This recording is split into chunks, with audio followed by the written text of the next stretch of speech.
많이 헷갈리시죠, 그죠? 이게 무슨 말씀이지? 저는 읽으면서도 몇 번 읽었는데 너들 아니하시기라 하였사오니 하겠사오며 이러면서 굉장히 막 헷갈려요.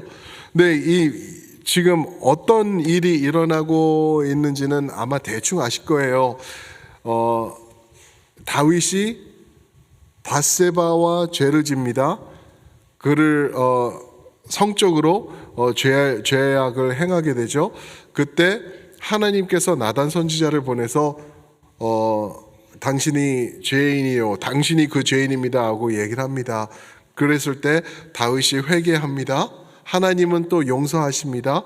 그런데 그 와중에서 용서는 하시지만 죄의 대가는 받게 됩니다. 치르게 됩니다. 그래서 아들이 죽고 이제 그 다음에 일이 일어나는데 다윗의 첫 맏아들인 암논이 이복 누이 누구죠?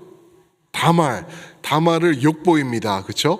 그랬을 때 이복 누이의 오라버니 압살롬이 2년 동안 칼을 갑니다. 2년 동안 죽일 거야 하고 때를 기다리고 있다가 때가 되니까 이제 암놈을 죽이고 이제 그곳을 떠나게 되죠. 그랬을 때 이제 그 유배 중인 도망가 있는 압살롬을 데려오기 위해서 요압 즉 다윗의 군대 장군이 머리를 씁니다. 머리를 써서 한 지에 있는 여인을 데려다가 훈련을 시켜요. 너는 왕 앞에 가서 이런 억울함이 있다고 말을 해. 그러면은 왕이 그 말을 들어주고 그런 다음에 깨닫게 되면은 이제 요압 아니 압살롬을 데리고 오게 이렇게 하는 거야. 알겠어? 알았어. 그래서 그런 작전을 세웁니다. 오늘 12절부터 17절 말씀은 그 여인이 드디어 다윗 앞에 나와서 말하는 거에 중간 후반 부분 파트예요. 그러니까 이 내용을 전체를 보지 않으면은 이게 딱 오늘 12절부터 17절만 읽으면 무슨 말씀인지 모르는 게 당연해요. 말도 너무나 어렵고요. 근데 이 내용에서 도대체 무엇을 건져낼 수 있을까? 그래, 다윗 이제 도망가 있는 압살롬을 데리고 와. 거기서 무엇을 우리가 건져서 우리 삶 속에다 적용해 볼 수 있을까 고민을 하는 가운데 정의와 공의가 떠올랐습니다. 그래서 성경을 보니까요, 정의와 공의라는 단어가 함께 나오는 게 87번이 나와요. 23절, 24절에서 하나님의 정의와 공의, 그리고 하나님의 사람들의 정의와 공의, 또 왕들의 솔로몬의 정의와 공의, 뭐 이런 식으로 해서 계속 나오는 것을 우리가 찾아볼 수가 있습니다. 무엇인가요? 정의가 무엇이고 공의가 무엇인가? 정의를 내린다고 하면은 그릇됨을 바로 잡아가는 것, 잘못됨을 바로 잡아가는 것, justice, 정의라고 할 수가 있습니다. 공의는 하나님에게 속한 것이에요. 그래서 하나님을 닮은 의로움을 공의라 그래요. righteousness, 우리에게는 없는 것. 쉽지 않은 컨셉인데 한 번 더 쉽게 이거를 얘기를 한다고 하면은 정의는 무엇인가 하면은 죄값을 치르는 것이에요. 이해가 되시겠죠? 정의는 죄값을 치르는 거, 우리가 죄를 졌을 때 죄값을 치르는 게 정의. 그럼 공의는 죄값을 대신 치러주는 게 공의. 정의는 죄값을 치르는 것, 내가 잘못했을 때 그 잘못한 죄의 대가를 치르는 것이 정의. 공의는 누군가가 나를 대신해서 그 페이먼을 해주는 게 공의라는 것입니다. 그래서 정의와 공의, 하나님의 정의와 공의가 함께 만난 것이 바로 십자가예요. 우리의 죄의 대가를 거기서 치르셨고 그냥 넘어가지 않으셨고, 그리고 공의로 당신의 의로우심을 우리에게 전가시켜 주셨어요. 우리의 더러운 죄 당신이 받으시고 당신이 가지고 있던 righteousness, 공의로우심을 우리에게 건네주신 것이 바로 주님의 십자가라는 것입니다. 오늘 말씀, 정의와 공의, 이것이 없을 때 일어나는 사건이에요. 정의와 공의가 제대로 이렇게 이루어져야 되는데 이게 이루어지지 않고 삐그덕 하면서 정의와 공의가 보이지 않을 때 죄값이 그 페이먼을 맞이하지 못할 때 일어나는 사건입니다. 다윗의 죄로 인한 죄값이 이제 시작되는 것이죠. 아까 말씀드린 대로 출산했던 아이가 죽음으로 시작을 합니다. 그리고 다윗의 첫째 암논이 이복누이를 욕보임으로 또 지속되고요. 그 결과 오라버니 압살롬이 첫째 이복형을 살해하는 것으로 진행되고 있습니다. 그게 12장과 13절의 내용이에요. 12장 10절에 보면은 다윗의 죄로 인해 칼이 내 집에서 영원토록 떠나지 아니하리라. 나단 선지자가 그렇게 하나님의 뜻을 전했어요. 칼이 떠나지 않는 게 지금 지속되고 있는 거예요. 죽음과 죄악의 결과가 지속되고 있는 거를 지금 우리가 맞이하고 있는 것이죠. 그런데 12장 13절에서 하나님은 다윗을 용서하셨다라고 말씀하세요. 용서하시면 된 거 아닌가요? 아니요. 용서는 하시지만 정의와 공의가 세워지는 과정이 남아 있습니다. 그게 죄의 대가라고도 우리는 말할 수가 있죠. 그죠?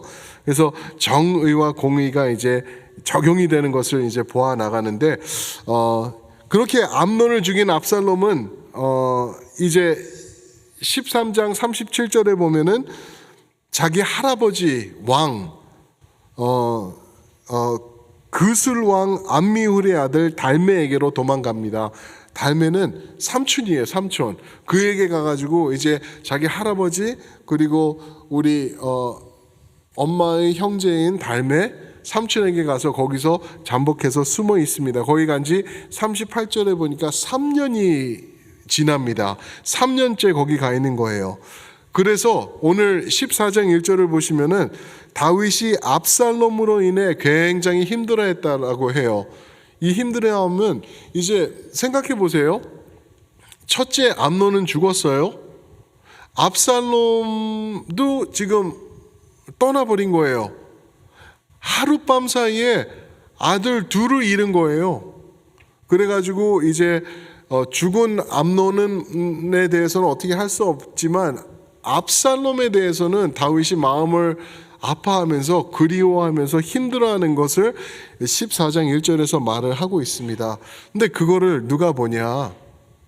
아주 정치적인 야망과 그 정치적인 그 성향으로 가득 차 있던 요압 장군이 봅니다. 요압 장군이 보고 그래서 이제 이 여인을 데려다가 이제 이야기를 만들어서 다윗을 만나게 합니다. 그 이야기의 내용은 남편도 죽었고 아들 둘만 있었는데 둘이서 들에 나가더니 같이 일하다가 갑자기 큰아들이 둘째 아들을 쳐서 죽입니다. 이제는 남은 거는 그 아들 하나뿐인데 지금 사람들이 하나님의 말씀을 따라서 정의와 공의로 내 남은 하나 아들을 이제 죽이겠다고 달려들고 있습니다. 만약에 그래서 우리 아들이 죽으면은 우리 가문은 어떻게 되는 것이며 저는 어떻게 되는 것이며 이제 어떻게 합니까? 왕이여 도우시옵소서. 제발 이 정의와 공의에 대한 거 어떻게 좀 해주세요 라고 말하는 내용입니다. 그때 이제 다윗이 눈치를 채고 이제 너 요압이 보낸 거 맞냐? 그러니까 맞습니다. 그러면서 이제 이야기가 전개 계속해서 퍼져나가게 돼 있죠. 여기서 우리가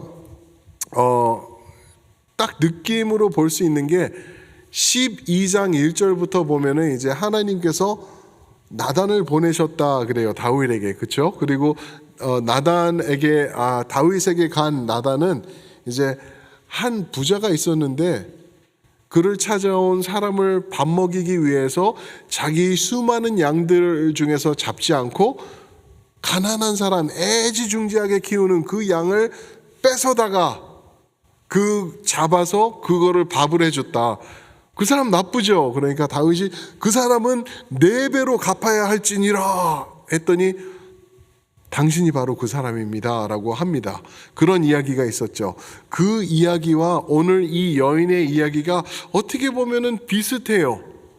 어떻게 보면은 요압 장군이 나단이 와가지고 그런 이야기를 한 거를 보고 이렇게 하니까 다윗이 마음이 확 바뀌고 회개를 하네. 그거를 봤을 수도 있을 것 같아요. 그래서 같은 방법으로 지금 다윗에게 이 여인을 보낸 것 같아요. 근데 다른 점이 있습니다. 다른 점이 요압의 계략과 나단 선지자의 방법이 달라요. 그게 뭐냐면은 12장 1절에 보면은 하나님이 나단을 보내셨다라고 말씀하시거든요. 그런데 이 여인은 지금 누가 보내죠? 요압이 보냈어요. 요압이 머리 굴린 거예요. 자기 계략을 짜가지고 보낸 거예요. 하나님이 보낸 나단이 왔을 때는 그 안에는 정의와 공의가 들어있었는데 지금 요압이 보낸 이 여인에게는 정의와 공의는 없고 딱 한 가지만 있었어요. 그게 뭔지 아세요? 품어주라, 받아주라, 이게 다였어요. 정의와 공의 없이 품어줌이 있으면은 문제가 되는 거예요. 그 문제의 지속됨이 이제 쭉 이번 주부터 계속 보는 말씀에서 계속 나오게 돼 있죠. 자, 여기서 우리가 생각해 볼 게 이 요압은 누군가? 분명히 다윗에게 있어서는 충성된 장군이었습니다. 없어서는 안 된 용사였어요. 다윗을 위하여서 싸우던 멋진 용사였어요. 그런데 이 사람도 정치적인 야망이 너무나 많았던 거예요. 그거를 어떻게 보냐면은 이제 사무엘하 5장 4절에 보면은 다윗은 이제 30살에 왕위에 오릅니다. 그래가지고 헤브론에서 7년인가 하고 그리고 예루살렘에 와가지고 나머지를 하는데 40년 동안 왕노릇을 한다고 합니다. 그럼 30 플러스 40년 왕노릇 하면은 70년 동안 살았다가 이제 죽게 되는 거예요. 그렇죠? 그때는 뭐 65세 은퇴 이런 게 없으니까 죽으면은 왕이 끝나는 거예요.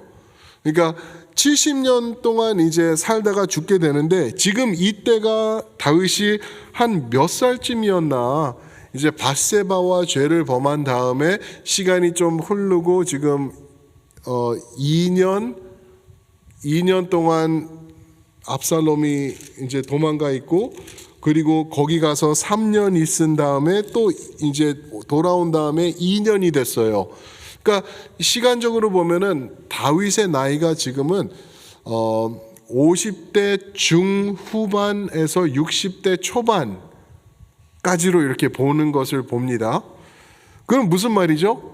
이제 다윗이 자기의 제일 그 왕위를 누리는 그 최고에 올라 있었던 거예요. 그리고 이제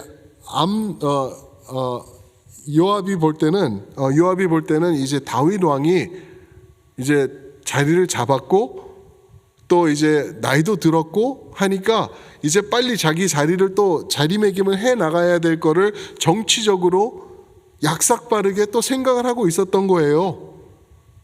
그러면서 생각을 해보니까 다음 왕은 자기가 보니까 압살롬인 것 같은데 이 왕의 아들이 지금 유배되듯이 도망가 있으니까 이러면 안 된다. 그래서 빨리 데리고 와서 정치적으로 얘를 잘 세우고 혹시 내가 그루밍을 또 하든지 해가지고 다음 왕이 되게 해가지고 나도 이제 다윗 왕이 이제 죽게 되면은 계속해서 내 자리매김을 할 수 있지 않을까. 아마 이런 계략이나 정치적 생각이 있지 않았을까 우리가 한번 생각해 볼 수 있습니다. 나쁜 건가요? 그렇지는 않은 것 같아요. 그럴 수 있어요. 정치적으로 왕 옆에서 최측근으로 군대 장관으로 있는 사람이면은 이런 생각 할 수 있을 것 같아요. 괜찮을 것 같아요. 그런데 할 수 없는 게 하나가 있어요. 그게 뭐냐 하면은 오늘 말씀드리고 있는 정의와 공의를 무시하는 거예요. 특히 왕의 군사 장관이기 때문에 더욱더 그럴 것 같아요. 정의와 공의를 피하는 것은 있을 수 없는 일이라는 거죠. 압살롬은 지금 어떤 죄를 범했죠? 살인죄를 범한 거예요. 자기 형을 죽였어요. 그러면은 압살롬은 정의와 공의로우신 하나님 앞에서 용서함을 받아야 돼요. 그러기 위해서는 자기 아버지가 죄의 대가를 치렀던 것처럼 자신도 죄의 대가가 분명히 기다리고 있다는 것을 알았어야 되는 거죠. 다윗도 그거를 알았어요. 어쩌면 그래서 이 압살롬이 지금 돌아오면은 죽을 수도 있다라는 것 때문에 찾아오지 않았던 것일 수도 있을 것 같은 생각도 들어요. 그런데 지금 다윗과 우리와 비슷한 점이 뭐냐면은 우리는요, 정의가 남에게 적용될 때는 손뼉 치면서 기뻐해요. 그렇죠? 남이 죄값을 치를 때는 우리는 쌤통 그렇지, 역시 하나님은 살아계셔. 그런데 만약에 내가 잘못한 것 때문에 내가 하나님의 정의를 경험하게 될 때는 아주 힘들어하면서 이거는 아니지, 하나님 왜 저를 이렇게까지 그러시나요? 막 이러면서 막 하나님을 오해하고 막 그러기도 하죠. 다윗도 그랬어요. 다윗도 그랬던 거를 우리가 이렇게 볼 수가 있죠. 그래서 압살롬이 돌아오게는 됩니다. 이 여인과의 대화 이후 요압, 네가 이거 짰으니까 네 계획이니까 네가 가서 데리고 와. 그래서 아들을 데리고 오는데, 데리고 온 다음부터 14장 28절에 보니까 2년 동안 다윗이 압살롬을 보지를 않아요. 그냥 자기 방에 있게 하고 저쪽에 있게 하고 자기 앞에 나오지 못하게 합니다. 이 말은 무슨 말이죠? 한마디로 압살롬의 죄를 다루지 않고 눈 감아주면서 지금 넘어가고 있는 거예요. 무엇이 빠진 거죠? 정의와 공의가 적용되지 않고 있는 거예요. 그 결과 결국 압살롬의 반역이 이제 머지않아 시작이 되고요. 그리고 다윗이 왕위에서 압살롬 때문에 쫓겨나고요. 그리고 다윗은 수치를 당하고요. 그리고 결국 압살롬의 죽음까지도 연결이 됩니다. 왜요? 정의와 공의를 무시했기 때문에 그래요. 그냥 요압이 말해가지고 압살롬 여차저차 데리고 옵시다, 그러니까 데리고 와요. 그래서 그냥 품어준 거예요. 너 잘못했지, 회개해야지, 하나님 앞에 네 가슴을 찢고 옷을 찢고 네가 눈물로 회개하면서 나가야지, 그리고 혼날 거 있으면 혼나야지 를 싹 빼놓고 그냥 갖다가 방치시켜 놓은 거거든요. 정의와 공의가 세워지지 않았어요. 그럴 때는 엄청난 대가를 지금 가지고 오는 것을 볼 수가 있다라는 것이죠. 여기서 우리가 깨달아야 될 것, 정의와 공의 이 둘 다 함께 공존해야 한다는 것입니다. 죄가 있을 때는 정의와 공의가 꼭 드러나야 된다라는 것. 제가 정확히 이런 일이 지난 주일날 있었어요. 그래가지고 힘들었어요, 조금. 그래가지고 이거를 좀 아직 너무 따끈따끈해서 제가 말씀을 안 드리는데, 좌우지간, 근데 그분과 그 얘기를 하면서, 그분이, 목사님, 내가 잘못했습니다. I admit, 내가 잘못했습니다. 이거는 목사님 말씀이 맞고 목사님이 지금 혼내시는 거 제가 그대로 받겠습니다. 하나님 앞에 겸손히 회개합니다. 그런 사건이 있었어요. 얼마나 감사한지 몰라요, 제가. 왜냐하면은 거기서 만약에 난 그렇게 생각하지 않습니다. 목사님은 그렇게 생각하죠. 내가 볼 때는 난 잘못한 게 없습니다. 하면은 이게 문제가 커지는 거예요.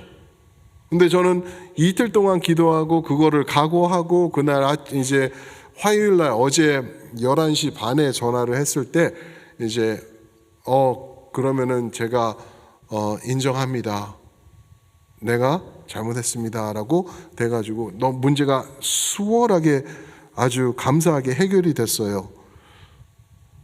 어떤 분들은 그래요. 정의와 공의를 하는 거를 별로 불편해해요. 힘들어요. 정말 힘든 거예요. 저도 얼마나 기도하고 그거를 큰 그것도 아니었는데 그냥 이거를 해결하는데 참 힘들었어요. 나중에 시간이 되면은 제가 그분의 허락을 받고 또 여러분들하고도 나눌 수도 있을 것 같아요. 그런데 어떤 분들은 그래요. 그럴 수 있을 것 같아요. 에이, 그냥 사랑으로 덮어주면 되지. 그냥 그런 거 덮어줘야지. 사랑해야지. 사랑의 하나님인데, 우리가 목사인데, 성도인데, 목사가 그런 거 이러면서 나가면은 그거는 잘못된 거예요. 물론 사랑으로 덮어야 되는 상황이 와요. 결과적으로는 그렇게 해야 되는데 그 과정에서는 정의와 공의가 무엇인지 정확히 다뤄줘야 되는 거예요. 그래야지 내가 뭐를 잘못했는지 알고 하나님 앞에 회개할 것은 회개하고 하나님의 의로우심을 다시 한번 구할 때는 구하게 되는 거죠. 아멘? 그게 필요한 것 같아요. 지금 우리 곽 장로님도 크게 아멘 하셨는데 곽 장로님 지금 되게 피곤하시거든요.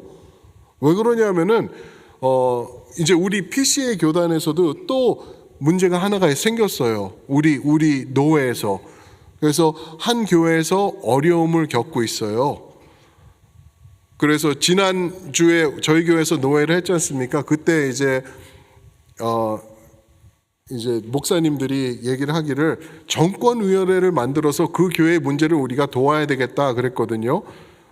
그러면서 한 목사님이 말씀하시는데 내가 첼트넘 장로교회에서 1999년부터 5년 동안 이런 어려운 문제가 있을 때 여기 와서 눈물을 흘리면서 기도하면서 여기 서가지고 자기가 얘기를 했다는 거예요. 그러면서 성도님들 보고 여러분들은 성령의 사람들 아닙니다. 성령이 있는 사람들은 어떻게 이렇게 합니까? 어떻게 이렇게 이런 식으로 지금 문제가 됩니까? 라고 하면서 그렇게 따지셨다고 눈물로 자기가 남의 교회 성도들에게 그렇게 함부로 얘기했다. 그러면서 힘든 일이 있었다는 것을 호소를 하시면서 결론은 이걸 말씀하셨어요. 이제는 그때 5년 동안 힘들었던 첼트넘 장로교회가 자리를 잘 잡았으니까 이제는 빚을 갚아야 됩니다. 그랬어요. 근데 들어보니까 그럴듯한 얘기예요. 빚을 갚아야죠. 그때 우리 장로님, 김남현 장로님, 제가 듣기로는 우리 곽 장로님 왔다 갔다 하면서 뉴욕까지 왔다. 그때는 노회가 뉴욕까지 커버를 했으니까 힘들었던 거예요. 그래가지고 우리 지금 당회원들 중에서 나오라고. 근데 당회원들은 그때는 없었던 분들이 대다수고 그러셨기 때문에 제가 일어나서 말했어요. 당회원, 지금 현 당회원들보다 우리 곽태웅 장로님 같은 분이 하시면 어떨까요? 누구보다 잘 하시는 분이 곽태웅 장로님 아니십니까? 아마 곽태웅 장로님은 그냥 그 국어사전처럼 그 자리에서 앉아서 다 상황을 꿰뚫고 계실 거라고요. 그랬더니 옳소 막 그러시는 거예요. 곽 장로님. 그래서 저 때문에 장로님이 피곤해지신 거예요. 예, 제가 자수합니다. 근데 그렇게 도움을 지금 주시고 계시고 지난 주일날도 우리 찬양대 연습실에서 제가 5시에 교회를 다시 들어와서 보니까 그때가 되도록 계속 넘어서 미링을 하고 계시더라고요. 아마 수차례 더 미링이 있을 것 같아요. 이게 왜 필요하냐? 그냥 덮어주자. 그냥 사랑하자. 그냥 좋게 넘어가자. 이게 안 된다는 거예요. 그거는 성경의 방식이 아니에요. 성경과 어긋나는 겁니다. 성경의 방식은 십자가라니까요. 십자가가 뭐죠? 하나님의 정의, 공의 두 개가 만난 곳이 십자가예요. 우리의 죄 때문에 그냥 하나님께서 저 죄 엄청난데 저거 어떡하지? 그냥 김성수 목사 하나만 해도 저 죽을 죄인데 온 인류의 죄를 저거를 어떻게 하면 좋을까? 우리 그냥 좋게 넘어가자. 그냥 사랑으로 품자. 그러지 않으셨어요. 정확하게, 처참하게, 비참하게 고통 가운데 독생자 아들 예수 그리스도를 십자가로 정의로 보내신 거예요. 그러면서 공의는 어떻게 해요? 그분이 가지고 계시던 문제 없는 것, 무죄하신 것, 온전하신 것, 이것을 우리에게 전가시켜 주신 거라니까요. 그게 십자가의 은혜예요. 그 다음에 드러나는 게 하나님의 사랑, 하나님의 품어주심 아닌가요? 이 순서를 우리가 까먹을 수 없는 거예요. 정의, 공의, 그 다음에 품음과 사랑과 은혜, 이렇게 돼야지 맞는 겁니다. 사랑하는 성도 여러분, 교회는요, 죄인들이 모이기 때문에 계속 정의와 공의가 진행이 돼야 돼요. 근데 그거 싹 빼놓고 품어주자, 그냥 좋게 좋게 넘어가자, 아니요. 저도 그러고 싶은 마음이 간절하지만 그게 성경이 아니라는 걸 알기 때문에 정확히 적용을 해야 되는 거예요. 장로님들 피곤하신데 앞으로도 정권위원회 멤버로서 계속 만나실 거를 제가 알고요. 그리고 우리 교회에서도 이제 이런저런 일들이 일어나고 그럴 때 개인적으로 마태복음 18장 말씀처럼 1대1, 2대1, 3대1 안 되면은 이거는 아니다라는 그러한 방식으로 정의와 공의를 세워나가야 된다라는 것을 나누고 싶습니다. 여러분, 하나님의 정의와 공의 우리 꼭 기억하길 바랍니다. 그냥 사랑합시다, 덮어줍시다, 좋은 게 좋은 거니까 아니요. 그거는 그 다음이에요. 정의와 공의가 드러난 다음에 우리가 사랑으로 나가는 것인 줄 믿습니다. 아멘? 아멘. 우리 한번 이 말씀을 가지고 한번 기도했으면 좋겠습니다. 하나님의 정의와 공의로 인해 우리 감사하면 좋을 것 같아요. 왜냐하면 정확히 짚어주셨어요. 너 대충 넘어갔으니까 너 그거 죄책감 갖고